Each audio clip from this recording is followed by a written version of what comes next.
ਤੁਸੀਂ ਦੇਖ ਰਹੇ ਹੋ ਸੁਰਖਾਬ ਟੀਵੀ ਤੇ ਮੈਂ ਹਾਂ ਇੰਦਰਪ੍ਰੀਤ ਬਖਸ਼ੀ। ਫਤਿਹਗੜ੍ਹ ਸਾਹਿਬ ਵਿਖੇ ਮੌਜੂਦ ਹਾਂ, ਜਿੱਥੇ ਕਿ ਯੂਪੀ ਦੇ ਲਖੀਮਪੁਰ ਵਿੱਚ ਜੋ ਕਿ ਭਾਜਪਾ ਦੇ ਕੇਂਦਰੀ ਮੰਤਰੀ ਦੇ ਪੁੱਤਰ ਵੱਲੋਂ ਕਿਸਾਨਾਂ ਨੂੰ ਗੱਡੀ ਥੱਲੇ ਦੇ ਕੇ ਕੁਚਲ ਕੇ ਸ਼ਹੀਦ ਕੀਤਾ ਗਿਆ ਹੈ, ਉਸ ਨੂੰ ਲੈ ਕੇ ਅੱਜ ਜੋ ਕਿ ਗੁਰਦੁਆਰਾ ਸ਼੍ਰੀ ਫਤਿਹਗੜ੍ਹ ਸਾਹਿਬ ਦੇ ਦੀਵਾਨ ਟੋਡਰਮਲ ਹਾਲ ਵਿੱਚ ਸ਼੍ਰੀ ਅਖੰਡ ਪਾਠ ਸਾਹਿਬ ਦੇ ਭੋਗ ਪਾਏ ਜਾ ਰਹੇ ਹਨ, ਜਿੱਥੇ ਕਿ ਦੀਪ ਸਿੱਧੂ ਅਤੇ ਹੋਰ ਕਈ ਨਿਹੰਗ ਜਥੇਬੰਦੀਆਂ ਦੇ ਜੋ ਕਿ ਆਗੂ ਪਹੁੰਚੇ ਹੋਏ ਹਨ। ਤੁਸੀਂ ਤਸਵੀਰਾਂ ਦੇ ਵਿੱਚ ਦੇਖ ਸਕਦੇ ਹੋ ਕਿ ਦੀਪ ਸਿੱਧੂ ਜੋ ਕਿ ਸੰਬੋਧਨ ਕਰ ਰਹੇ ਹਨ।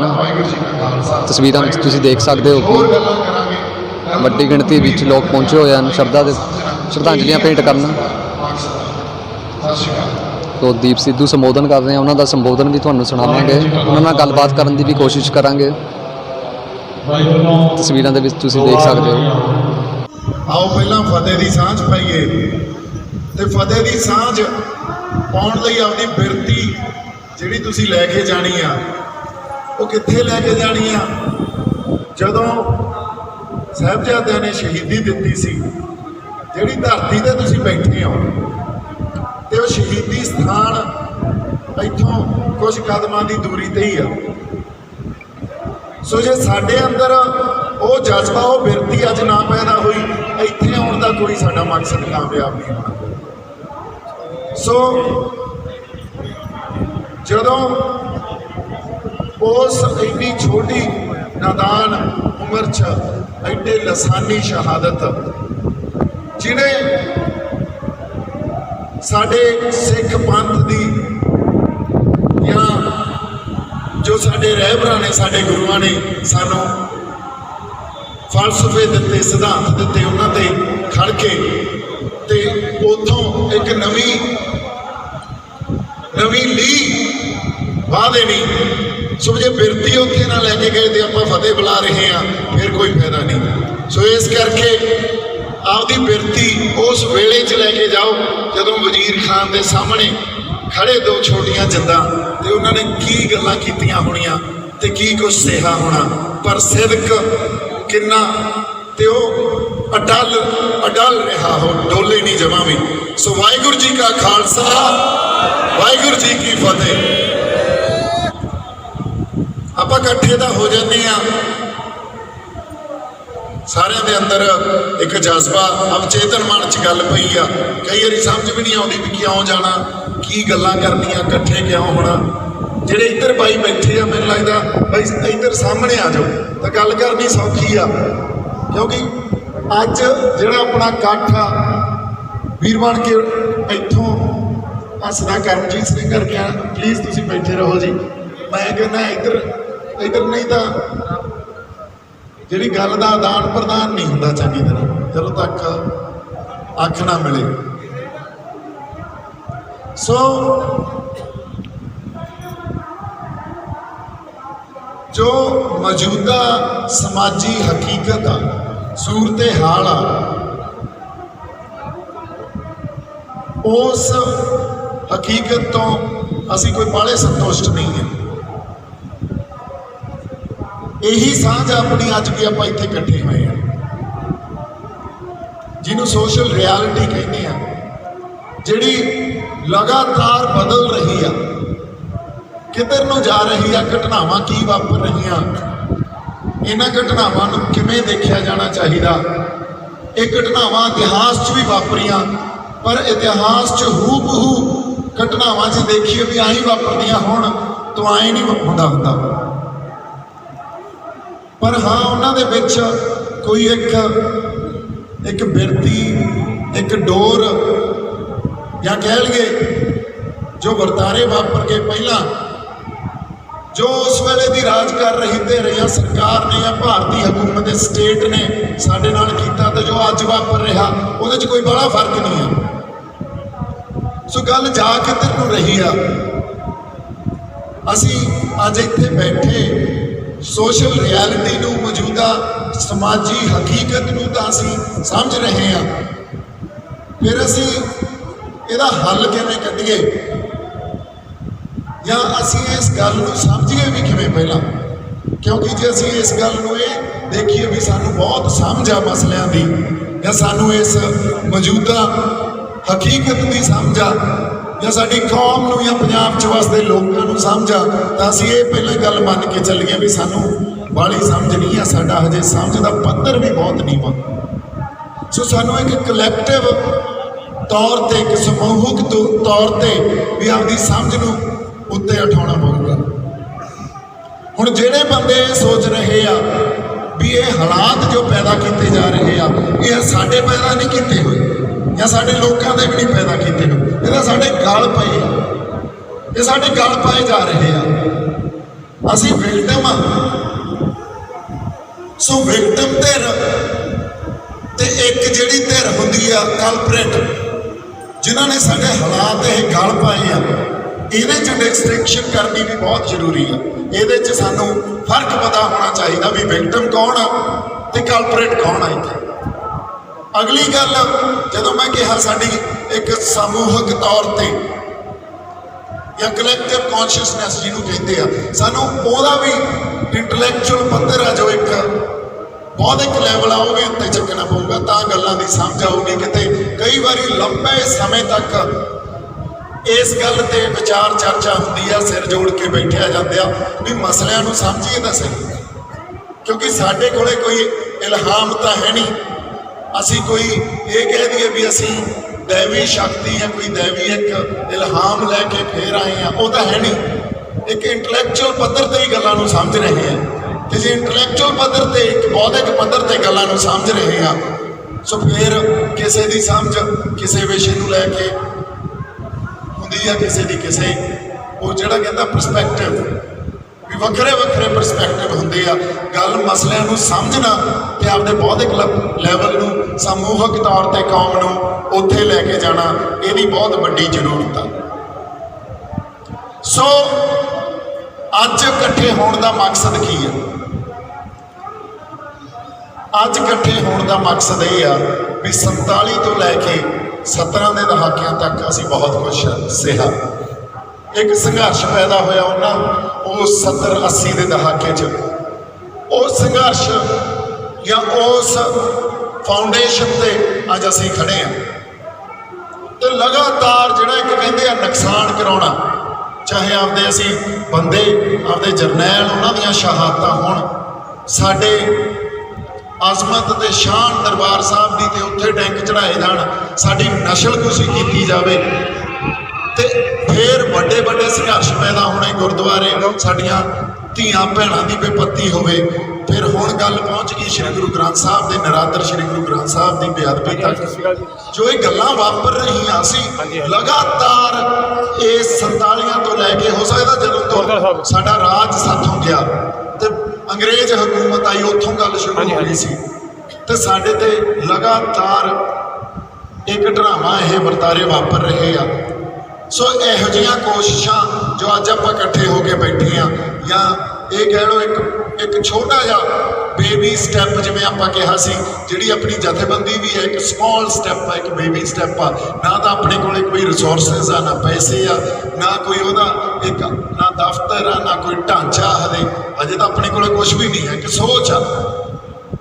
ਉਹੀ ਸੋਚ ਉਹਨਾਂ ਸਿਧਾਂਤਾਂ ਤੇ ਜੋ ਸਾਡੇ ਰਹਿਬਰਾਂ ਨੇ, ਸਾਡੇ ਗੁਰੂਆਂ ਨੇ ਸਾਨੂੰ ਦਿੱਤੀ ਹੈ।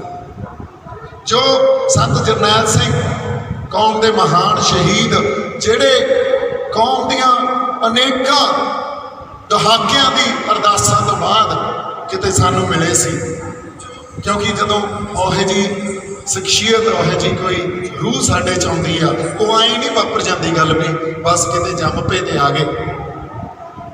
ਇਹ ਤਾਂ ਪਤਾ ਨਹੀਂ ਕਿੰਨੀਆਂ ਕੁ ਅਰਦਾਸਾਂ ਕੀਤੀਆਂ ਜਾਂਦੀਆਂ ਉਹਨਾਂ ਬੰਦਿਆਂ ਵੱਲੋਂ ਵੀ ਹੇ ਅਕਾਲ ਪੁਰਖ ਵਾਹਿਗੁਰੂ, ਹੁਣ ਤਾਂ ਕਿਸੇ ਨੂੰ ਭੇਜ, ਹੁਣ ਤਾਂ ਕਿਤੇ ਗੱਲ ਜਾ ਕੇ ਪ੍ਰਤੱਖ ਹੋਵੇ, ਕੋਈ ਨਾ ਕੋਈ ਆ ਕੇ ਸਾਡੀ ਬਾਹ ਫੜੇ, ਹੁਣ ਤਾਂ ਕੋਈ ਉਹ ਸ਼ਖਸੀਅਤ, ਕੋਈ ਮਹਾਨ ਬ੍ਰਹਮ ਗਿਆਨੀ ਜਿਹੜੀ ਰੂਹ ਉਹ ਸਾਡੇ 'ਚ ਭੇਜ ਤੇ ਉਦੋਂ ਬਾਅਦ ਉਹ ਸਾਨੂੰ ਮਿਲੇ। ਜਿਹੜੇ ਇਸ ਪੂਰੇ ਅੱਜ ਤੱਕ ਸਾਡਾ ਵੀ ਜਿਹੜਾ ਇਹ ਹਿੰਦੂ ਰਾਸ਼ਟਰ ਦਾ ਫਲਸਫਾ ਅੱਜ BJP ਵਾਲੇ, RSS ਵਾਲੇ ਲੈ ਕੇ ਫਿਰਦੇ ਆ, ਅੱਜ ਤੱਕ ਸਾਡਾ ਹੋ ਚੁੱਕਿਆ ਸੀ ਬਾਈ ਜੀ।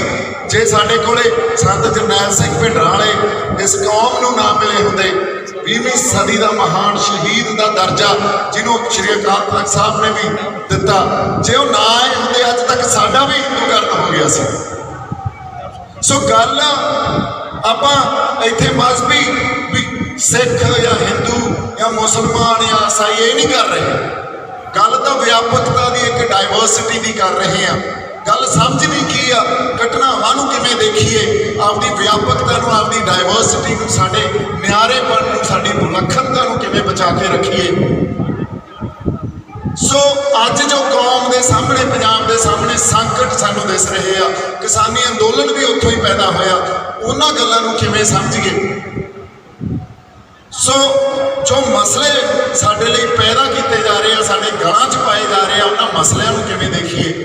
ਮੇਰਾ ਪਹਿਲਾਂ ਆ ਕੇ ਕੁਝ ਆਪਦੇ ਬੋਲ ਤੁਹਾਡੇ ਨਾਲ ਸਾਂਝੇ ਕਰਨ ਦਾ ਮਕਸਦ ਹੀ ਇਹ, ਗੱਲਾਂ ਨੂੰ ਗੰਭੀਰਤਾ ਨਾਲ ਵਿਚਾਰਨਾ, ਮਸਲਿਆਂ ਨੂੰ ਸਮਝਣਾ। ਸਾਡੇ ਜਿਹੜੇ ਬੌਧਿਕ ਲੈਵਲ ਤੇ ਵਿਦਵਾਨ ਆ, ਸਦਾ ਕਰਮਜੀਤ ਸਿੰਘ ਵਰਗੇ ਬਾਪੂ ਜੀ ਬੈਠੇ ਆ, ਜਥੇਦਾਰ ਹਵਾਰਾ ਜੀ ਨੇ, ਹਨਾ, ਹੋਰ ਆਪਣਾ ਬਾਈ ਰਾਏਕੋਟ ਵਾਲੇ ਜਸਵਿੰਦਰ ਬਾਈ ਬੈਠੇ ਆ, ਹੋਰ ਆਪਣਾ ਸੁਖਵਿੰਦਰ ਵੀ ਆਇਆ ਸਾਥ, ਜਿਹੜੀ ਆਪਣੀ ਇੱਕ ਸਟੂਡੈਂਟ ਜਥੇਬੰਦੀ ਆ, ਉਹਨਾਂ ਨੇ ਬੜਾ ਸੰਘਰਸ਼ ਆਪਦਾ ਯੂਨੀਵਰਸਿਟੀ ਕਾਲਜ ਪੱਧਰ ਤੇ ਆਪਦਾ ਸ਼ੁਰੂ ਕੀਤਾ ਹੋਇਆ। ਭਾਣਾ ਬਾਈ ਬੈਠਾ, ਗੁਰਮੀਤ ਬਾਈ, ਮਨਜੀਤ, ਫੌਜੀ ਬਾਈ, ਹੋਰ ਜਿਹੜੇ ਬੰਦੇ ਆਪਣੇ, ਚਲੋ ਹੋਰ ਜੁਝਾਰੂ ਸਿੰਘ, ਜਿਨ੍ਹਾਂ ਦਾ ਕਈ ਵਾਰੀ ਜਦੋਂ ਤੁਸੀਂ ਖੜੇ ਹੋ ਸਟੇਜ ਤੇ ਨਾ, ਤੁਹਾਡੇ ਵੈਸੇ ਹੀ ਨਾਂ ਨਹੀਂ ਚੇਤੇ ਆਉਂਦਾ ਹੁੰਦਾ, ਪਰ ਹੈ ਸਾਰੇ ਆਪਦੀ ਗੱਲ, ਨਾਮਾਂ ਦੀ ਨਹੀਂ ਹੈ ਗੱਲ, ਇੱਥੇ ਸ਼ਖਸੀਅਤ ਦੀ ਵੀ ਨਹੀਂ ਹੈ। ਕਿਉਂਕਿ ਨਾ ਆਪਾਂ ਨਾਮਾਂ ਪਿੱਛੇ ਜਾਣਾ, ਨਾ ਕਿਸੇ ਸ਼ਖਸੀਅਤ ਪਿੱਛੇ ਜਾਣਾ। ਕੁਲਦੀਪ ਸਿੱਧੂ ਦੀ ਵੀ ਕੋਈ ਹਸਤੀ ਨਹੀਂ ਹੈ। ਗੱਲ ਤਾਂ ਇੱਕ ਕਲੈਕਟਿਵ ਕੌਨਸ਼ੀਅਸਨੈਸ ਦੀ ਹੈ, ਇੱਕ ਕਲੈਕਟਿਵ ਲੀਡਰਸ਼ਿਪ ਦੀ ਆ। ਤੇ ਜੇ ਅਸੀਂ ਉੱਥੋਂ ਤੱਕ, ਉਸ ਟੀਚੇ ਤੱਕ ਨਾ ਪਹੁੰਚੇ, ਫਿਰ ਆਪਣਾ ਚਾਹੇ ਇਕੱਲੇ ਸੰਘਰਸ਼ ਕਰ ਲਓ, ਚਾਹੇ ਜਥੇਬੰਦਕ ਤੌਰ ਤੇ ਸੰਘਰਸ਼ ਕਰ ਲਓ, ਫਿਰ ਫਾਉ ਨਹੀਂ ਪੈਣਾ। ਅੱਜ ਲੋੜ ਆ ਸਾਨੂੰ ਇਕੱਠੇ ਹੋਣ ਦੀ, ਅੱਜ ਲੋੜ ਆ ਸਾਨੂੰ ਆਪਦੇ ਅੰਦਰ ਉਸ ਜਜ਼ਬੇ ਨੂੰ ਅਵਚੇਤਨ ਮਨ 'ਚ, ਜਿਹੜੇ ਜਜ਼ਬੇ ਨੇ 26 ਨਵੰਬਰ ਨੂੰ ਸਾਡੇ ਤੋਂ ਬੈਰੀਕੇਡ ਤੜਾਏ ਸੀ, ਜਿਹੜੇ ਜਜ਼ਬੇ ਨੇ 26 ਜਨਵਰੀ ਨੂੰ ਨਿਸ਼ਾਨ ਸਾਹਿਬ ਚਲਾਏ ਸੀ, ਜਿਹੜੇ ਜਜ਼ਬੇ ਨੇ ਹੁਣ ਸ਼੍ਰੀ ਗੁਰੂ ਗ੍ਰੰਥ ਸਾਹਿਬ ਦਾ ਨਿਰਾਦਰ ਕਰਨ, ਜਿਹੜਾ ਕੋਈ ਉੱਥੇ ਬੰਦਾ ਗਿਆ, ਜਿਹੜੇ ਜਜ਼ਬੇ ਨੇ ਉਹਨੂੰ ਸੁੱਤਾ ਲਾਇਆ, ਉਸ ਜਜ਼ਬੇ ਨੂੰ ਜਗਾਉਣ ਤੇ। ਇਹ ਵੀ ਵੱਖਰੀ ਗੱਲ ਆ ਵੀ ਬੜੀ ਨਿੰਦਾ ਕੀਤੀ ਜਾ ਰਹੀ ਹੈ ਵੀ ਇਹ ਨਹੀਂ ਹੋਣਾ ਚਾਹੀਦਾ ਸੀ। ਇਹ ਗੱਲ ਮੈਂ ਬਾਅਦ 'ਚ ਕਰੂੰਗਾ, ਪਰ ਇੱਕ ਛੋਟਾ ਜਿਹਾ ਇਹਦਾ ਜਵਾਬ ਵੀ ਜੇ ਫੇਰ ਤੁਸੀਂ ਕਹਿੰਦੇ ਹੋ ਅਸੀਂ ਨਲੂਏ ਦੇ ਵਾਰਸ ਹਾਂ, ਫਿਰ ਜੇ ਸਦਾ ਹਰੀ ਸਿੰਘ ਨਲੂਆ ਹੁੰਦੇ, ਉਹ ਕੀ ਕਰਦੇ? ਆਪਦੇ ਪਿਓ ਨੂੰ, ਆਪਦੇ ਪਿਓ ਦੀ ਪੱਗ ਨੂੰ ਕੋਈ ਹੱਥ ਪਾਉਂਦਾ ਜਦੋਂ। ਹਰ ਕੌਮ 'ਚ, ਹਰ ਫਿਰ ਖਿੱਤੇ 'ਚ ਜਿਹੜੇ ਲੋਕ ਵਸਦੇ ਆ, ਉਹਨਾਂ ਦੀ ਆਪਦੀ ਇੱਕ ਸੇਕਰਡਨੈਸ ਹੁੰਦੀ ਹੈ। ਸੇਕਰਡਨੈਸ ਨੂੰ ਪੰਜਾਬੀ 'ਚ ਉਹਦਾ ਕੋਈ ਲਫ਼ਜ਼ ਜੇ ਮੈਨੂੰ ਦੱਸੇ ਤਾਂ ਆਪਾਂ ਨੂੰ ਸਾਂਝਾ ਕਰ ਲਈਏ ਵੀ ਆਪਦੀ ਇੱਕ ਪਵਿੱਤਰਤਾ ਹੁੰਦੀ ਹੈ। ਮੈਂ ਗੱਲ ਇਹ ਸਾਡੇ ਹਿੰਦੂ ਭਾਈਚਾਰੇ ਤੋਂ ਪੁੱਛਦਾ ਵੀ ਜੇ ਤੁਹਾਡੇ ਦੇਵਤੇ ਨੂੰ ਕੋਈ ਹੱਥ ਪਾਵੇ ਤਾਂ ਤੁਸੀਂ ਕੀ ਕਰੋਗੇ? ਅਸੀਂ ਕਿਸੇ ਨੂੰ ਭੜਕਾ ਨਹੀਂ ਰਹੇ। ਮੁਸਲਿਮ ਭਾਈਚਾਰੇ ਤੋਂ ਪੁੱਛਦੇ ਆ, ਤੁਹਾਡੇ ਕਿਸੇ ਪੈਗੰਬਰ ਨੂੰ ਕੋਈ ਹੱਥ ਪਾਵੇ ਤੁਸੀਂ ਕੀ ਕਰੋਗੇ? ਅਸੀਂ ਇਹੀ ਗੱਲ ਕ੍ਰਿਸਚੀਅਨਿਟੀ ਦੇ, ਇਸਲਾਮ ਦੇ, ਜਿਹੜੇ ਉਹਨਾਂ ਦੇ ਕੋਈ ਰਿਪਰੈਜ਼ੈਂਟੇਟਿਵਸ ਆ, ਉਹਨਾਂ ਤੋਂ ਪੁੱਛਦੇ ਆ ਵੀ ਜੇ ਤੁਹਾਡੇ ਜੀਸਸ ਕ੍ਰਾਈਸਟ ਨੂੰ, ਜਿਨ੍ਹਾਂ ਨੂੰ ਅਸੀਂ ਉਹਨੇ ਹੀ ਮਾਣ ਆਦਰ ਸਤਿਕਾਰ ਦਿੰਦੇ ਆ, ਉਹਨਾਂ ਨੂੰ ਕੋਈ ਹੱਥ ਪਾਉਂਦਾ ਤਾਂ ਤੁਸੀਂ ਕੀ ਕਰੋਗੇ? ਤੇ ਸਾਡੀ ਵੀ ਤਾਂ ਇੱਕ ਸੇਕਰਡਨੈਸ ਆ ਨਾ, ਸਾਡੇ ਲਈ ਤਾਂ ਹਾਜ਼ਰ ਨਾਜ਼ਰ ਆ ਸ਼੍ਰੀ ਗੁਰੂ ਗ੍ਰੰਥ ਸਾਹਿਬ, ਹਾਜ਼ਰ ਨਾਜ਼ਰ ਗੁਰੂ ਆ। ਤੇ ਜੇ ਸਾਡੀ ਪਵਿੱਤਰਤਾ, ਸਾਡਾ ਵਿਸ਼ਵਾਸ, ਸਾਡੀ ਸੇਕਰਡਨੈਸ ਇਸ ਗੱਲ 'ਚ ਆ, ਤੇ ਜੇ ਸਾਡੇ ਪਿਓ ਨੂੰ ਕੋਈ ਹੱਥ ਪਾਉਂਦਾ ਫਿਰ ਅਸੀਂ ਵੀ ਉਹ ਕਰਤਾ। ਫਿਰ ਸਿੱਖਾਂ ਕੋਲੇ ਕੋਈ ਆਪਦਾ ਕਾਨੂੰਨ ਤਾਂ ਹੈ ਨਹੀਂ ਨਾ। ਸਿੱਖ ਤਾਂ ਇਸੇ ਦੇਸ਼ ਦੇ ਕਾਨੂੰਨ ਤੇ ਨਿਰਭਰ ਆ। ਇਸ ਦੇਸ਼ 'ਚ 2015 ਤੋਂ ਗੁਰੂ ਸਾਹਿਬ ਦੇ ਨਿਰਾਦਰ ਕਰਨ ਦੀਆਂ ਨਿਰੰਤਰ ਕੋਸ਼ਿਸ਼ਾਂ ਹੋ ਰਹੀਆਂ। ਅਸੀਂ ਇਸ ਦੇਸ਼ ਦੇ ਕਾਨੂੰਨ ਕੋਲੇ ਵੀ ਗਏ, ਅਸੀਂ ਕੰਪਲੇਂਟਾਂ, FIR, ਫਿਰ ਇਹਨਾਂ ਨੇ ਉਹਦੇ ਤੇ ਕਮੇਟੀਆਂ ਵੀ ਬਣਾਤੀਆਂ, ਹਾਈ ਕੋਰਟ ਦੇ ਜੱਜ ਲੱਗੇ, ਕਈ ਪੁਲਿਸ ਦੇ ਰਿਪਰੈਜ਼ੈਂਟੇਟਿਵ ਜਾਂ ਕਮਿਸ਼ਨਰ ਲੱਗੇ, ਕਿਤੋਂ ਕੁਛ ਇਨਸਾਫ ਮਿਲਿਆ? ਅੱਜ ਤੱਕ ਜੇ ਕੋਈ ਸਾਡੇ ਕੋਲੇ ਆਪਦੀ ਜੇਲ੍ਹ ਹੁੰਦੀ, ਆਪਦਾ ਕਾਨੂੰਨ ਹੁੰਦਾ, ਅਸੀਂ ਫਿਰ ਆਪਦੀ ਜੇਲ੍ਹ ਆਪਦੇ ਕਾਨੂੰਨ 'ਚ ਰੱਖ ਦਿੰਦੇ। ਪਰ ਜੇ ਤੁਸੀਂ ਸਾਨੂੰ ਇਨਸਾਫ ਹੀ ਨਹੀਂ ਦਿੱਤਾ, ਫਿਰ 5 ਸਾਲ ਦੀ ਲਗਾਤਾਰ ਭੜਕਾਉਣ ਦੀ ਪ੍ਰਕਿਰਿਆ ਜਦੋਂ ਤੁਸੀਂ ਕਰ ਰਹੇ ਹੋ ਤੇ ਸਾਡੀ ਸੇਕਰਡਨੈਸ ਨੂੰ ਤੁਸੀਂ ਉਹਦੇ ਤੇ ਹਮਲੇ ਕਰਦੇ ਹੋ, ਉਹਨੂੰ ਆ ਕੇ ਤੁਸੀਂ ਬਾਰ-ਬਾਰ ਨੀਵਾਂ ਦਿਖਾਉਣ ਦੀ ਕੋਸ਼ਿਸ਼ ਕਰ ਰਹੇ ਹੋ। ਫਿਰ ਜੋ ਹੋਇਆ ਉਹ ਕਿਹੜੇ ਜਜ਼ਬੇ 'ਚ ਹੋਇਆ? ਉਹੀ ਸਪਿਰਿਟ, ਉਹੀ ਜਜ਼ਬਾ ਜਿਹੜਾ 26 ਨਵੰਬਰ ਨੂੰ ਦਿਖਿਆ ਸੀ, 26 ਜਨਵਰੀ ਨੂੰ ਦਿਖਿਆ ਸੀ, ਪੂਰੇ ਕਿਸਾਨ ਸੰਘਰਸ਼ 'ਚ ਦਿਖਿਆ ਸੀ। ਉਹੀ ਜਜ਼ਬਾ ਸੀ ਜਦੋਂ ਸਿੰਘਾਂ ਨੇ ਸੌਦਾ ਲਾਤਾ। ਫਿਰ ਤੁਸੀਂ ਉਸ ਜਜ਼ਬੇ ਨੂੰ ਕਹਿੰਦੇ ਹੋ ਵੀ ਇਹ ਤਾਂ ਬਹੁਤ ਮਾੜੀ ਗੱਲ ਹੋਈ। ਹੁਣ ਜਦੋਂ ਅਸੀਂ ਲੰਗਰ ਲਾਉਣੇ ਆ, ਸੇਵਾ ਕਰਦੇ ਆ, ਉਦੋਂ ਤਾਂ ਜਾਂ ਬਾਰਡਰਾਂ ਤੇ ਲੜਦੇ ਆ, ਉਦੋਂ ਸਿੱਖ ਬਹੁਤ ਚੰਗੇ ਆ, ਉਦੋਂ ਮਾੜੇ ਨਹੀਂ, ਉਦੋਂ ਬਹੁਤ ਚੰਗੇ ਆ। ਕਿਉਂ? ਉਹ ਸਾਨੂੰ ਗੁਰੂ ਨੇ ਸਿਖਾਇਆ, ਤੇ ਇਹ ਵੀ ਤਾਂ ਸਾਨੂੰ ਗੁਰੂ ਨੇ ਹੀ ਸਿਖਾਇਆ ਨਾ। ਸਿੱਖੀ ਦਾ ਇੱਕ ਪੈਕੇਜ ਹੈ ਨਾ, ਆਪਦੇ ਆਪ 'ਚ ਇੱਕ ਸਮੁੱਚਤਾ। ਤੁਸੀਂ ਇਹ ਕਹੀ ਜਾਓ ਵੀ ਸਿੱਖੀ ਦਾ ਇੱਕ ਅੰਸ਼ ਆ ਜਿਹੜਾ, ਉਹਨੂੰ ਤਾਂ ਤੁਸੀਂ ਜਿਉਂਦਾ ਰੱਖੋ, ਬਾਕੀ ਅੰਸ਼ ਮਾਰ ਦਿਓ। ਇਹੀ ਤਾਂ ਲੜਾਈ ਆ, ਸਾਡੀ ਲੜਾਈ ਤਾਂ ਇਹੀ ਆ, ਸਾਡਾ ਸੰਘਰਸ਼ ਹੀ ਇਹ ਹੈ ਵੀ ਇਹਨੂੰ ਸਮੁੱਚਤਾ 'ਚ ਦੇਖੋ। ਇਹ ਕੋਈ ਅੰਸ਼ ਨਹੀਂ ਹੈ ਇੱਕ ਵੀ ਲੰਗਰ ਸੇਵਾਦਾਰ ਬਣੀ ਜਾਓ ਤੁਸੀਂ, ਪਰ ਜਦੋਂ ਦੂਜਾ ਅੰਸ਼ ਪੈਦਾ ਹੁੰਦਾ, ਉਹ ਜਜ਼ਬਾ ਜਾਗਦਾ, ਉਹਨੂੰ ਕਿਵੇਂ ਨਿੰਦਦੇ ਆ? ਕਾਨੂੰਨ ਹੱਥ 'ਚ ਲੈ ਲਓ। ਫਿਰ ਕਾਨੂੰਨ ਤਾਂ ਸ਼ਹੀਦ ਭਗਤ ਸਿੰਘ ਨੇ ਵੀ ਹੱਥ 'ਚ ਲਿਆ ਸੀ ਜਦੋਂ ਸਾਂਡਰਸ ਤੇ ਗੋਲੀ ਚਲਾਈ ਸੀ, ਜਦੋਂ ਅਸੈਂਬਲੀ 'ਚ ਬੰਬ ਸੁੱਟਿਆ ਸੀ। ਫਿਰ ਸ਼ਹੀਦ ਊਧਮ ਸਿੰਘ ਨੇ ਵੀ ਕਾਨੂੰਨ ਹੱਥ 'ਚ ਲਿਆ ਸੀ। ਫਿਰ ਹਰ ਕੋਈ ਸੰਘਰਸ਼ੀ ਬੰਦਾ, ਜਿੰਨੀਆਂ ਅੱਜ ਤੋਂ ਲੈ ਕੇ ਇਤਿਹਾਸ ਗਵਾਹ ਜਿਨ੍ਹਾਂ ਨੇ ਆਪਦੇ ਹੱਕ ਲਏ, ਉਹਨਾਂ ਸਾਰਿਆਂ ਨੇ ਕਾਨੂੰਨ ਹੱਥ 'ਚ ਲਏ ਸੀ। ਜਦੋਂ ਕਾਨੂੰਨ ਇੰਨਾ ਪੱਖਪਾਤੀ ਹੋ ਜਾਏ, ਤੁਹਾਨੂੰ ਤੁਹਾਡਾ ਨਿਆਂ ਨਾ ਮਿਲੇ, ਫਿਰ ਤੁਸੀਂ ਕੀ ਕਰੋਗੇ? ਆਪਦਾ ਨਿਆਂ ਤਾਂ ਲਓਗੇ ਨਾ। ਸਾਨੂੰ 84 ਦਾ ਨਿਆਂ ਮਿਲ ਗਿਆ, ਦੱਸੋ ਜੇ ਮਿਲ ਗਿਆ ਹੋਵੇ ਤਾਂ। 84 ਤੋਂ ਬਾਅਦ ਸਾਡੇ ਪਿੰਡਾਂ 'ਚੋਂ ਪਰਿਵਾਰਾਂ ਦੇ ਪਰਿਵਾਰ ਖਤਮ ਕਰਦੇ ਇਹਨਾਂ ਨੇ, ਕੱਢ ਮਾਰੇ, ਉਹਦਾ ਨਿਆਂ ਮਿਲ ਗਿਆ। ਖਾਲੜਾ ਸਾਹਿਬ ਦਾ ਨਿਆਂ ਮਿਲ ਗਿਆ। ਨਿਆਂ ਦਿੱਤਾ ਕਦੇ ਸਾਨੂੰ? ਬੋਲ ਰਿਹਾ। ਸੋ ਇਹ ਜਿਹੜੀ ਦੂਰੇ ਮਾਪਦੰਡ ਆ ਨਾ, ਫਿਰ ਤਾਂ ਅਸੀਂ ਕਿਸਾਨੀ ਸੰਘਰਸ਼ 'ਚ ਜਦੋਂ ਸਾਡੇ ਜਿਨ੍ਹਾਂ ਦੀ ਅਸੀਂ ਅੰਤਮ ਅਰਦਾਸ ਲਈ ਅੱਜ ਅਖੰਡ ਪਾਠ ਸਾਹਿਬ ਉਹਨਾਂ ਦੇ ਭੋਗ ਪਾਏ ਆ, ਜਿਹੜੇ ਲਖੀਮਪੁਰ ਖੀਰੀ 'ਚ ਸਾਡੇ ਬੰਦੇ ਜਿਨ੍ਹਾਂ ਨੂੰ ਲਤਾੜ ਕੇ ਦਗੜ ਕੇ ਸ਼ਹੀਦ ਕੀਤਾ ਗਿਆ ਸਟੇਟ ਦੇ ਟੈਰਰ ਨੇ, ਸਾਨੂੰ ਉਹਨਾਂ ਦਾ ਨਿਆਂ ਮਿਲ ਗਿਆ। ਅੱਛਾ, ਫਿਰ ਉੱਥੇ ਜਿਹੜੇ ਬੰਦੇ ਬੀਜੇਪੀ ਦੇ ਮਾਰੇ ਅਸੀਂ, ਫਿਰ ਤਾਂ ਅਸੀਂ ਵੀ ਕਾਨੂੰਨ ਹੱਥ 'ਚ ਲੈ ਲਿਆ ਸੀ। ਉੱਥੇ ਕਾਨੂੰਨ, ਉੱਥੇ ਤਾਂ ਟਕੈਤ ਸਾਹਿਬ ਕਹਿ ਰਹੇ ਆ ਵੀ ਐਕਸ਼ਨ ਦਾ ਰਿਐਕਸ਼ਨ, ਇੱਥੇ ਐਕਸ਼ਨ ਦਾ ਰਿਐਕਸ਼ਨ ਕਿਸੇ ਨੂੰ ਨਹੀਂ ਦਿੰਦਾ। ਇਹੀ ਗੱਲ ਸੰਤਾਂ ਨੇ ਪ੍ਰਤੱਖ ਕਰਾਈ ਸੀ ਵੀ ਗੱਲ ਕੀ, ਇਹ ਸਿਸਟਮ ਕੀ ਹੈ, ਇਹ ਤਾਣਾ ਬਾਣਾ ਕੀ ਹੈ, ਇਹ ਵਾਪਰੀ ਕੀ ਜਾਂਦਾ, ਇਹਨੂੰ ਤਾਂ ਪਛਾਣੋ, ਇਸ ਗੱਲ ਨੂੰ ਤਾਂ ਸਮਝ ਗਏ। ਇੱਥੇ ਪੰਜਾਬ ਦੀ ਸਿੱਖਾਂ ਦੀ ਵਿਲੱਖਣਤਾ ਜਾਂ ਸਾਡੇ ਸੱਭਿਆਚਾਰਕ ਹੋਂਦ ਤੇ ਕਿਸ ਤਰ੍ਹਾਂ ਦਾ ਹਮਲਾ ਕੀਤਾ ਜਾ ਰਿਹਾ, ਇਸ ਗੱਲ ਨੂੰ ਤਾਂ ਸਮਝੋ। ਸੋ ਇੱਕ ਜਿਹੜਾ ਅੱਜ ਸਿਸਟਮ ਉਸਾਰ ਦਿੱਤਾ ਗਿਆ ਪਿਛਲੇ 75 ਸਾਲਾਂ ਤੋਂ, ਜੇ ਅਸੀਂ ਇਹ ਕਹੀਏ ਵੀ ਉਹ ਕਲਚਰਲੀ ਜਾਂ ਇੱਕ ਜਿਹੜਾ ਸੱਭਿਆਚਾਰਕ ਤੌਰ ਤੇ ਉਹ ਨਿਰਪੱਖ ਆ, ਬਸ ਇੱਥੇ ਪ੍ਰੋਬਲਮ। ਉਹ ਸੱਭਿਆਚਾਰਕ ਤੌਰ ਤੇ ਨਿਰਪੱਖ ਸਿਸਟਮ ਨਹੀਂ ਹੈ। ਸੋ ਫਿਰ ਅੱਜ ਦੀਆਂ ਘਟਨਾਵਾਂ ਜਿਹੜੀਆਂ BSF ਲਾਤੀ, ਜਾਂ ਸਾਡੇ ਕਿਸਾਨੀ ਸੰਘਰਸ਼ ਨੂੰ ਹੀ ਲੈ ਲਓ, ਜਾਂ ਜਿਵੇਂ ਸਾਡੇ ਬੰਦੇ ਮਾਰੇ ਜਾ ਰਹੇ ਆ, ਸਾਡਾ ਉਹ ਸਿਆਸੀ ਸਿੱਖ ਕੈਦੀ ਸ਼ੇਰ ਸਿੰਘ ਜਿਹੜਾ ਜੇਲ੍ਹ 'ਚ ਬੈਠਾ ਵਿਚਾਰਾ ਸ਼ਹੀਦ ਹੋ ਗਿਆ ਇਲਾਜ ਪੱਖੋਂ। ਇਹ ਵਿਤਕਰੇ ਪੰਜਾਬ ਨਾਲ ਜਿਸ ਤਰ੍ਹਾਂ ਦਾ ਵਤੀਰਾ ਜਾਂ ਪੰਜਾਬ ਨਾਲ ਜਿਸ ਤਰ੍ਹਾਂ ਦਾ ਇੱਕ ਮਾਹੌਲ ਰਚਿਆ ਜਾ ਰਿਹਾ ਇੱਥੇ, ਇਹਨਾਂ ਗੱਲਾਂ ਨੂੰ ਆਪਾਂ ਕਰਨ ਵਾਸਤੇ ਇਕੱਠੇ ਹੋਏ ਹਾਂ।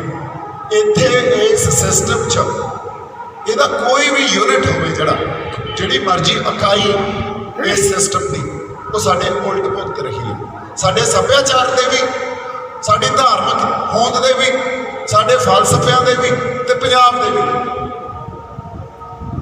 ਸੋ ਅੱਜ ਦੀ ਲੋੜ ਕੀ ਆ, ਮਸਲਿਆਂ ਨੂੰ ਸਮਝਣਾ ਕਿਵੇਂ ਆ, ਇਹ ਗੱਲਾਂ ਸਾਡੇ ਲਈ ਕਰਨੀਆਂ ਬੜੀਆਂ ਜ਼ਰੂਰੀ ਆ। ਸਮਾਂ ਉਹ ਆ ਗਿਆ ਜਦੋਂ ਤੁਸੀਂ ਕਿਸੇ ਆਉਣ ਵਾਲੇ ਖਤਰੇ ਨੂੰ ਦੇਖ ਰਹੇ ਹੋ ਤੇ ਤੁਸੀਂ ਲੋਕਾਂ ਨੂੰ ਇਕੱਠੇ ਕਰਕੇ ਇਹ ਗੱਲ ਕਹਿਣੀ ਆ ਵੀ ਇਹਦੇ ਨਾਲ ਨਜਿੱਠਿਆ ਕਿਵੇਂ ਜਾਵੇ, ਤਾਂ ਕਿ ਜੋ ਨੁਕਸਾਨ ਅਸੀਂ ਝੱਲੇ ਆ ਉਹਦਾ ਅਸੀਂ ਝੱਲ ਲਏ। ਸਿੱਖੀ ਤਾਂ ਨਹੀਂ ਖਤਮ ਹੋਊ, ਸਿੱਖੀ ਅਸੀਂ ਸਾਰੇ ਮਰ ਵੀ ਜਾਈਏ, ਸਿੱਖੀ ਨਹੀਂ ਖਤਮ ਹੋਣੀ, ਸਾਰੀ ਕੌਮ ਮਰ ਜੇ ਤਾਂ ਵੀ ਨਹੀਂ ਖਤਮ ਹੋਣੀ, ਕਿਉਂਕਿ ਇਹੀ ਸਿੱਖੀ ਗੁਰੂ ਸਾਹਿਬ ਨੇ ਦਿੱਤੀ। ਫਿਰ ਜਿਵੇਂ ਕਹਿੰਦੇ ਸੀ ਅੱਖਾਂ ਦੇ ਕਰੀਰਾਂ ਚੋਂ ਪੈਦਾ ਹੋ ਜਾਣਗੇ। ਸੋ ਖਾਲਸਾ ਨਹੀਂ ਖਤਮ ਹੋ ਸਕਦਾ, ਇਹ ਸੋਚ ਆ। ਸ਼ਬਦ ਗੁਰੂ ਆ, ਸ਼ਬਦ ਗੁਰੂ ਨੂੰ ਕਿਵੇਂ ਮਾਰ ਲਾਂਗੇ? ਪਰ ਫਿਰ ਵੀ ਜਿਉਂਦੇ ਵਸਦੇ ਲੋਕ ਆ, ਇੱਕ ਸਾਡਾ ਖਿੱਤਾ ਗੁਰੂਆਂ ਦੇ ਨਾਂ ਤੇ ਧਰਤੀ ਆ, ਇਹ ਉਹਨਾਂ ਦੇ ਨਾਂ ਤੇ ਵਸਦੀ ਆ। ਤੇ ਜਿਹੜੇ ਅੱਜ ਜਿਉਂਦੇ ਜਾਗਦੇ ਲੋਕ ਆ, ਜਿਨ੍ਹਾਂ ਦੀਆਂ ਜ਼ਮੀਰਾਂ ਜਾਗਦੀਆਂ, ਉਹਨਾਂ ਨੂੰ ਤਾਂ ਜਿਉਂਦੇ ਰੱਖਣਾ, ਉਹਨਾਂ ਨੂੰ ਤਾਂ ਹੱਸਦੇ ਖੇਡਦੇ ਰੱਖਣਾ। ਸੋ ਸਾਡਾ, ਅਸੀਂ ਸਮਾਜ ਦੇ ਉਹ ਪੁਰਜੇ ਨਹੀਂ ਆ ਵੀ ਜਿਨ੍ਹਾਂ ਨੂੰ ਕੋਈ ਫਰਕ ਹੀ ਨਾ ਪਵੇ।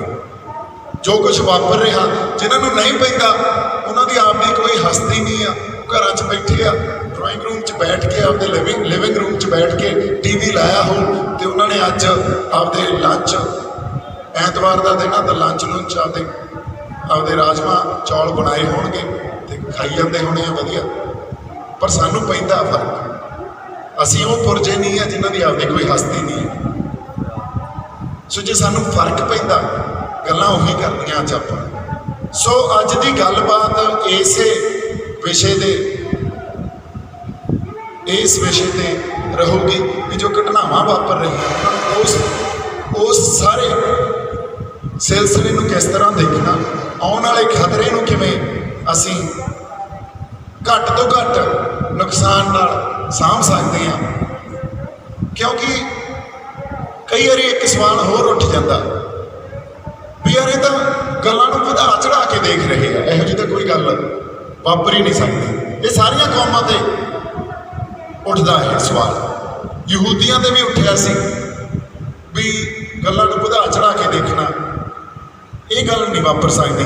ਜਦੋਂ ਜਰਮਨੀ 'ਚ, ਇਟਲੀ 'ਚ ਯਹੂਦੀਆਂ ਤੇ ਪਾਬੰਦੀ ਲਾਉਂਦੇ ਸੀ, ਨਵੇਂ ਕਾਨੂੰਨ ਲੈ ਕੇ ਆਉਂਦੇ ਸੀ, ਉਦੋਂ ਉੱਥੇ ਬੈਠੇ ਯਹੂਦੀਆਂ ਨੇ ਉਸ ਵੇਲੇ ਇਹ ਗੱਲ ਵੀ ਨਹੀਂ, ਕੋਈ ਨਹੀਂ, ਇੰਨਾ ਕੁ ਆਪਾਂ ਕੰਪਰੋਮਾਈਜ਼ ਕਰ ਲੈਂਦੇ ਹਾਂ, ਇੰਨੀ ਕੁ ਗੱਲ ਨਾਲ ਅਸੀਂ ਕੋਈ ਗੱਲ ਨਹੀਂ ਸਹਿਮਤ। ਪਰ ਉਹ ਵਾਪਰਦੀ ਇੱਕ ਸਿਸਟਮ ਉੱਥੋਂ ਤੱਕ ਪਹੁੰਚ ਗਿਆ ਜਿੱਥੇ ਉਹਨਾਂ ਦੀ ਬਹੁਤ ਵੱਡੀ ਫਿਰ ਨਸਲਕੁਸ਼ੀ ਹੋਈ। ਜੈਨੋਸਾਈਡ ਸਾਡੇ ਨਾਲ ਵੀ ਵਾਪਰੀ ਹੈ। ਜੈਨੋਸਾਈਡ ਤੋਂ ਬਾਅਦ ਸਾਡੇ ਨਾਲ ਹੋਇਆ ਕਿ ਸੰਘਰਸ਼ ਵੀ ਉੱਠੇ। ਸਟੇਟ ਦੀ ਇੱਕ ਆਪਦੀ ਪਾਵਰ ਆ, ਬਹੁਤ ਵੱਡੀ ਪਾਵਰ ਆ, ਉਹਨਾਂ ਦਾ ਇੱਕ ਆਪਦਾ ਬਿਰਤਾਂਤ ਰਚਣ ਦਾ ਢੰਗ ਆ। ਫਿਰ ਉਸ ਸਿਸਟਮ 'ਚ ਉਸ ਸਟੇਟ ਦੇ ਨਾਲ ਜਿੰਨੇ ਸੈਕੂਲਰਿਸਟ ਆ, ਜਿੰਨੇ ਲੈਫਟ ਆ, ਜਿੰਨੇ ਲਿਬਰਲਸ ਆ, ਉਹ ਸਾਰੇ ਜਾ ਕੇ ਖੜ ਜਾਂਦੇ। ਫਿਰ ਅਸੀਂ ਇਕੱਲੇ ਦੇ ਇਕੱਲੇ ਅੱਜ ਇੱਥੇ ਬੈਠੀਏ, ਜਿੰਨੇ ਉਹ ਆਈ ਸਮਝੋ ਵੀ ਇਹਦਾ ਕੋਈ ਮਹਾਰਾਜ ਦੀ ਦਾਤ ਹੀ ਆ ਵੀ ਆਪਾਂ ਇੰਨੇ ਕਿਉਂ ਇਕੱਠੇ ਹੋ ਗਏ। ਕਿਉਂਕਿ ਆਪਣੇ ਕੋਲ ਕਿਹੜਾ ਕੋਈ ਇਹੋ ਜਿਹਾ ਸਿਸਟਮ ਆ ਵੀ ਆਪਾਂ ਬੱਸਾਂ ਭਰ ਕੇ ਕਹਿ ਦਈਏ ਵੀ ਆ ਜਾਓ ਬਾਈ, ਜਾਂ ਕੋਈ ਪਿੰਡਾਂ 'ਚ ਸ਼ਹਿਰਾਂ 'ਚ ਆਪਣੇ ਕੋਈ ਪ੍ਰਧਾਨ ਜਾਂ ਕੋਈ ਬੰਦੇ ਲਾਏ ਹੋਏ ਆ, ਇਹ ਤਾਂ ਕੋਈ ਹੈ ਨਹੀਂ ਨਾ। ਪਤਾ ਇੱਕ ਜਥੇਬੰਦੀ ਐਲਾਨੀ ਆ।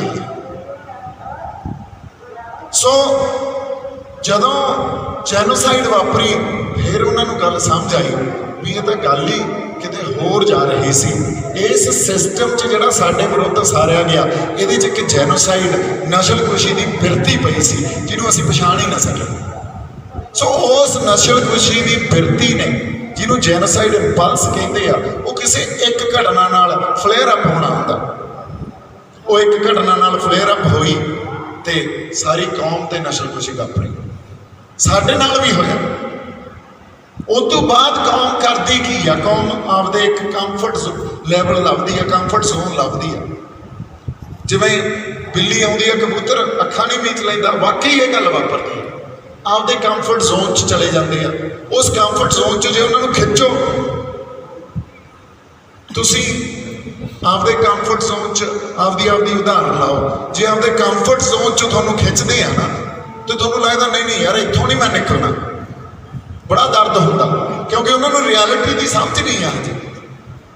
ਸੋ ਗੱਲਾਂ ਨੂੰ ਵਧਾ ਚੜਾ ਕੇ ਜਾਂ ਇਹ ਸੋਚੀਏ ਵੀ ਕੋਈ ਕਨਸਪੀਰੇਸੀ ਥਿਊਰੀ ਆਪਾਂ ਪੇਸ਼ ਕਰ ਰਹੇ ਹਾਂ। ਗੱਲ ਇਹ ਨਹੀਂ ਹੈ, ਗੱਲ ਜਾ ਕਿੱਧਰ ਨੂੰ ਰਹੀ ਆ, ਵਰਤਾਰੇ ਕੀ ਵਾਪਰ ਰਿਹਾ, ਘਟਨਾਵਾਂ ਕੀ ਵਾਪਰ ਰਹੀਆਂ, ਇਸ ਗੱਲ ਨੂੰ ਸਮਝ ਕੇ ਆਪਦੇ ਬੰਦਿਆਂ ਦਾ, ਆਪਦੀ ਕੌਮ ਦਾ ਅਸੀਂ ਕਿਸ ਢੰਗ ਨਾਲ ਉਸ ਆਉਣ ਵਾਲੇ ਨੁਕਸਾਨ ਤੋਂ ਮਾੜਾ ਮੋਟਾ ਸਾਂਭ ਸਕਦੇ ਹਾਂ, ਇਹੀ ਵਿਸ਼ਾ। ਇੰਨੀਆਂ ਕੁ ਬੇਨਤੀਆਂ ਹਜੇ ਮੈਂ ਕਰਨੀਆਂ ਸੀ ਤੇ ਤੁਸੀਂ ਸਾਰੇ ਇੱਥੇ ਆਏ ਹੋ, ਬਹੁਤ ਬਹੁਤ ਧੰਨਵਾਦ। ਕਿਉਂਕਿ ਇੱਕ ਛੋਟੀ ਜਿਹੀ ਕਾਲ ਹੀ ਸੀ, ਹੋਰ ਤਾਂ ਕੁਛ ਨਹੀਂ। ਸੋ ਜਿਉਂਦੇ ਵਾਸਤੇ ਰਹੋ ਜੀ। ਤੇ ਇਸੇ ਤਰ੍ਹਾਂ ਅੱਜ ਗੰਭੀਰ ਕੁਛ ਗੱਲਬਾਤ ਕਰਾਂਗੇ ਤੇ ਉਸ ਤੋਂ ਬਾਅਦ ਆਪਾਂ ਜੇ ਕੋਈ ਆਪਦੀ ਬੈਠ ਕੇ ਵੀ ਗੱਲਬਾਤ ਕਰਨੀ ਹੋਈ ਉਹਦੇ ਲਈ ਵੀ ਮੈਂ ਇੱਥੇ ਹਾਂ ਜੀ। ਵਾਹਿਗੁਰੂ ਜੀ ਕਾ ਖਾਲਸਾ, ਵਾਹਿਗੁਰੂ ਜੀ ਕੀ ਫਤਿਹ।